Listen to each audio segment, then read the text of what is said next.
Bonjour à toutes et à tous, bienvenue à Los Angeles, bienvenue à l'E3 et plus particulièrement bienvenue sur le stand de Nintendo.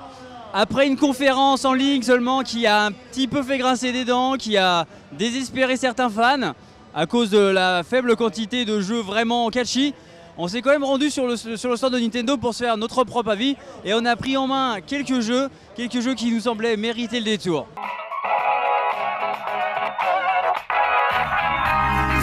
Le premier sur lequel on a mis la main, qui est pas vraiment une nouveauté, parce qu'on l'avait déjà pré-testé l'année dernière, c'est le nouveau Yoshi, le Yoshi Woolly World, qui va d'ailleurs sortir en France le 26 juin prochain.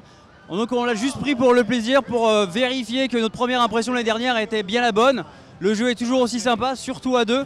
Donc en attendant un test évidemment, on ne peut que vous recommander de jeter un œil au moment où il va sortir en France. Le deuxième jeu sur lequel on a mis la main, qui va sortir lui beaucoup plus tard puisqu'il va falloir attendre la fin d'année sans date plus précise. C'est le Super Mario Maker. On l'avait vu l'année dernière mais il était encore assez limité, assez on va dire dans un premier jet. Et là on a pu voir un logiciel beaucoup plus accompli et qui finalement, et c'était une de nos craintes, est très drôle à essayer. C'est très drôle d'essayer de faire des niveaux, d'essayer de piéger le joueur tout en ne le décourageant pas trop. Les possibilités offertes par l'outil de construction de niveau sont absolument incroyables.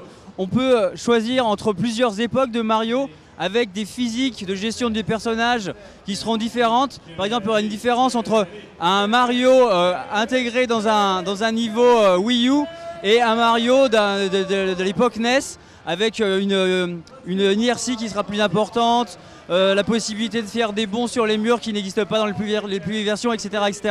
Donc c'est vraiment très plaisant et très facile surtout de très rapidement construire des niveaux, de faire des copier-coller d'éléments qu'on a construits pour développer davantage un niveau et ensuite de pouvoir les partager. Alors évidemment on n'a pas vu tout le processus, on a juste pu jouer à des jeux et en construire d'autres, mais c'est un vrai plaisir.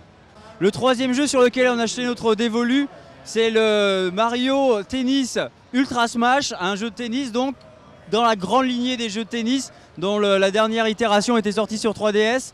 On retrouve le même principe, un jeu plutôt arcade avec des bonus qui permettent de changer un petit peu la donne. Alors dans le niveau, dans le match qu'on a pu faire et refaire, on en avait comme bonus de voir arriver des champignons qui nous faisaient devenir géants. Alors c'est assez drôle parce qu'évidemment ça donne beaucoup plus de puissance au coup porté. Ça donne aussi un jeu un peu plus complexe parce que parfois quand on est très grand, on cache le jeu à son partenaire ou à l'adversaire, ou alors tout simplement on se retrouve à prendre une balle dans le genou alors qu'on voulait la renvoyer avec la raquette parce qu'on est trop grand. Donc c'est tout un jeu un peu tactique, toujours savoir quand prendre les bonus, quand utiliser les coups spéciaux quand on arrive à se mettre sur les cercles qui apparaissent sur le niveau.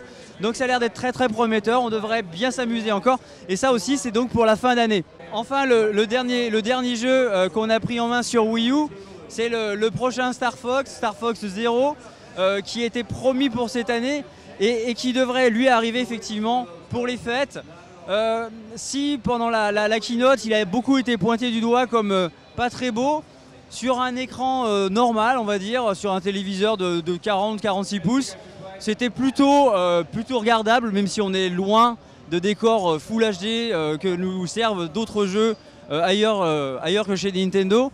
Pourtant on retrouve les grandes bases de ce qui a fait le succès de Star Fox, le plaisir de la voltige, des tonneaux, de shooter des cibles au sol ou en vol, avec cette fois-ci l'utilisation du Wii U Gamepad pour viser, qui n'est pas forcément très facile à prendre en main et à intégrer dans la jouabilité, dans la façon dont on va aborder le jeu.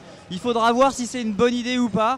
En tout cas, on s'y est fait, au bout d'une quinzaine de minutes, on commençait à prendre de bons réflexes.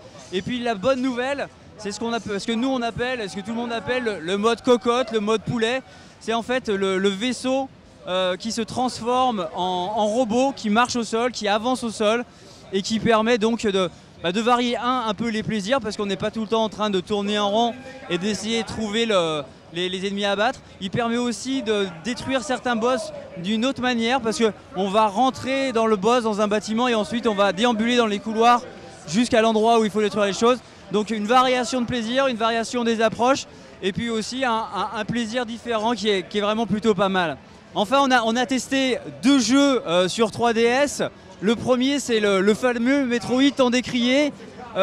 On va pas se prononcer parce qu'on y a joué une quinzaine, une vingtaine de minutes, mais on avait droit d'utiliser qu'un stick, ce qui fait que c'était très peu pratique d'arriver à se déplacer correctement, parce que le but du jeu, en fait, c'est on incarne un personnage dans une espèce de petit mech warrior, et on doit tirer sur un ballon pour l'emmener dans les cages, le pousser dans les cages d'un adversaire.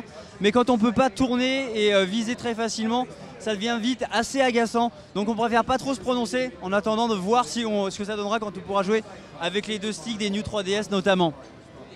En revanche, un jeu qu'on a beaucoup plus apprécié, qu'on a testé plus avant, c'est le nouveau Legend of Zelda, le Triforce Heroes, qui permet de jouer, alors en l'occurrence il y aura a priori un moyen de jouer seul, mais nous on a pu y jouer qu'à 3, ce qui est assez drôle. Donc qui permet de collaborer à 3 Link pour franchir des niveaux, résoudre des puzzles et arriver à bout de tous les pièges que les développeurs ont mis entre nous et la sortie.